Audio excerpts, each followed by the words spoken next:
نحمده ونصلي على رسوله الكريم اما بعد اعوذ باللہ من الشیطان الرجیم بسم اللہ الرحمن الرحیم رب ارحمهما كما ربياني صغيرا صدق اللہ مولانا العظیم وصدق رسولہ النبی الکریم۔ السلام علیکم ورحمۃ اللہ وبرکاتہ۔ کیا حال چال ہیں جی میرے دوستو، بھائیوں، بزرگوں؟ اللہ تبارک و تعالی سے امید ہے کہ آپ سب خیریت سے ہوں گے، اللہ آپ کو سلامت رکھے۔ تو میرے دوستو، میرا ویڈیو بنانے کا مقصد ہوتا ہے کہ ہم سب دین والے بن جائیں اور پکے سچے مسلمان بن جائیں، اور حضور اکرم صلی اللہ علیہ وسلم کی پیاری سنت جو ہے یہ ہمارے اندر آ جائے، کیونکہ یہ زندگی تو ویسے بھی گزار رہے ہیں، حیوانوں کی طرح نہ گزاریں بلکہ انسانوں کی طرح، مسلمانوں کی طرح گزاریں، جیسے اللہ نے اور پیارے نبی کریم صلی اللہ علیہ وسلم نے ہمیں طریقہ بتایا، سکھلایا، ہم اسی طرح کے بن جائیں۔ تو میرے دوستو، آج جو میں نے آپ کو باتیں بتانی ہیں وہ ہے مسجد کے آداب اور نماز، کہ نماز جب آدمی پڑھنے جاتا ہے تو وہ کیا کیا کرنا چاہیے اس کو اور کیسے پڑھنی چاہیے۔ تو میرے دوستو، ہم گھر سے جب نکلتے ہیں اور ایک قدم اٹھاتے ہیں تو اللہ تبارک و تعالی کی رحمت جو ہے یہ جوش میں آ جاتی ہے۔ اللہ تبارک و تعالی اپنے فرشتوں کو آرڈر لگاتے ہیں، حکم دیتے ہیں کہ جاؤ، یہ جتنے بھی قدم میرے بندے نے اٹھائے ہیں ہر قدم کے بدلے ان کی نیکیاں بڑھاتے جاؤ، ان کی نیکیاں بڑھاتے جاؤ۔ تو میرے دوستو، ہم گھر سے نکلے، وضو کر کے نکلے، مسجد میں پہنچے۔ اب مسجد کے آداب بھی ہیں کچھ، ہم نے ایسے ہی جا کر نماز نہیں پڑھنی، ایسے ہی جا کر بیٹھنا نہیں ہے، وہاں جا کر اللہ کا ذکر کریں، پیارے نبی کریم صلی اللہ علیہ وسلم کی ذات اقدس پر درود و سلام بھیجیں۔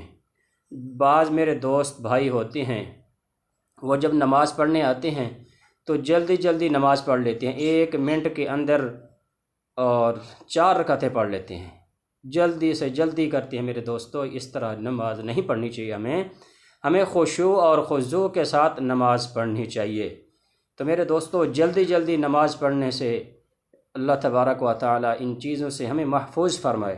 اور دوسری بات یہ کہ مرد کے لیے شلوار جو ہے یہ اس کا کیسے حکم ہے کہ یہ ٹخنوں سے نیچے ہونی چاہیے یا اوپر ہونی چاہیے۔ بعض ہمارے دوست بھائی جو ہوتے ہیں ان کی شلوار جو ہے یہ ٹخنوں سے نیچے چلی جاتی ہے۔ تو میرے دوستو، حدیث پاک میں ہے، اللہ تبارک و تعالی نے پیارے نبی کریم صلی اللہ علیہ وسلم کو ارشاد فرمایا،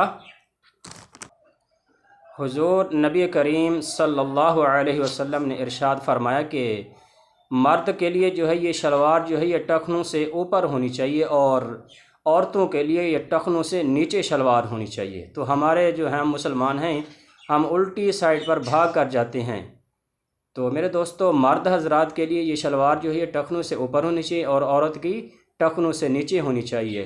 تو آج الٹا رواج ہے، عورت کی جو شلوار ہوتی ہے یہ ٹخنوں سے اوپر کر لیتے ہیں۔ تو میرے دوستو، جب ہم مسجد میں نماز پڑھ رہے ہوتے ہیں تو ہمیں سوچنا چاہیے اور دیکھنا چاہیے کہ ہم سنت کے مطابق نماز پڑھ رہے ہیں یا ویسے ہی جیسے ہمارا دل کرتا ہے۔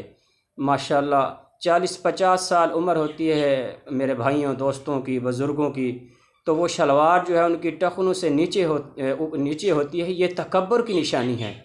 تو میرے دوستو، اللہ تبارک و تعالی ہمیں ان اعمال جو ہیں چھوٹے چھوٹے اعمال ہوتے ہیں اس کے اوپر ہمیں عمل کرنے کی توفیق عطا فرمائے، کیونکہ یہ چھوٹی چھوٹی جو نیکی ہوتی ہے یہ کل قیامت کے دن بہت بڑا اجر ملے گا اس کا۔ تو میرے دوستو، بزرگوں، نماز تو ہم ویسے ہی پڑھنے جاتے ہیں اور گھر سے وضو کر کے جاتے ہیں یا مسجد میں جا کر وضو کرتے ہیں، نماز تو ہمارے اوپر فرض ہے۔ بعض میرے دوست ہوتے ہیں جو کرسی کے اوپر ہی ایسے ہی بیٹھ کر نماز پڑھ لیتے ہیں۔ میرے دوستو، اگر کوئی عذر ہو، کوئی تکلیف ہو تو بیٹھ کر نماز پڑھنی چاہیے، نیچے بیٹھ جائیں۔ ایسے ہی کرسی کے اوپر خواہ ان کو باہر بازار میں گلیوں میں دیکھو تو وہ 20-25 کلو کا وزن اٹھا لیتے ہیں، چلتے پھرتے ہیں، موٹر سائیکل چلاتے ہیں، سائیکل چلاتے ہیں، جب نماز پڑھنے کی باری آتی ہے تو کرسی کے اوپر بیٹھ کر نماز پڑھتے ہیں۔ اللہ پاک ان چیزوں سے ہمیں محفوظ فرمائے اور خشوع اور خضوع کے ساتھ نماز پڑھنے کی بھی توفیق عطا فرمائے۔ اور مردوں کے لیے جو حکم ہے شلوار کا، یہ جب بھی نماز پڑھنے جائیں یا ویسے بھی ان کا حکم ہے کہ یہ ٹخنوں سے اوپر شلوار ہونی چاہیے۔ یہ گناہ کبیرہ ہوتا ہے اگر شلوار جو ہے ٹخنوں سے نیچے ہو۔ یہ عورت کے لیے حکم ہوتا ہے، عورت کی شلوار ٹخنوں سے نیچے ہو، اور مرد کی جو شلوار ہے یہ ٹخنوں سے اوپر ہونی چاہیے۔ تو بعض جو میرے دوست ٹخنوں سے نیچے شلوار کر کے نماز پڑھتے ہیں، کیا وہ عورتیں ہیں؟ یہ ہمیں خود سوچنا ہے کہ ہم کیسے نماز پڑھتے ہیں۔ ہمیں دین کے یہ چھوٹے چھوٹے مسائل جو ہیں ہماری سمجھ میں آ جائیں۔ دعا ہے اللہ رب العزت ہمیں اس مبارک طریقے پر عمل کرنے کی توفیق عطا فرمائے۔ اور یہ گناہ کبیرہ ہے اور یہ تکبر کی نشانی ہے۔ تکبر صرف اللہ کی ذات کو اللہ کی ذات کو پسند ہے، تکبر صرف اللہ ہی کی ذات کر سکتی ہے۔ تکبر انسان کے لیے گناہ ہے، تو ہمیں اس گناہ سے بچنا چاہیے۔ اس تکبر والی جو نشانی ہوتی ہے اس سے ہمیں بچنا چاہیے۔ دعا ہے اللہ رب العزت ہمیں اس پر عمل کرنے کی توفیق عطا فرمائے اور خشوع خضوع کے ساتھ نماز پڑھنے کی توفیق عطا فرمائے۔ اور مسجد کے آداب جو ہیں ان کی بھی ہمیں کوشش کرنی چاہیے، مسجد کے آداب کی کوشش کرنی چاہیے۔ دعا ہے اللہ رب العزت ہر مسلمان کو نیک اعمال کرنے کی توفیق عطا فرمائے۔ آمین یا رب العالمین۔ جزاکم اللہ احسن الجزاء فی الدنیا والآخرہ۔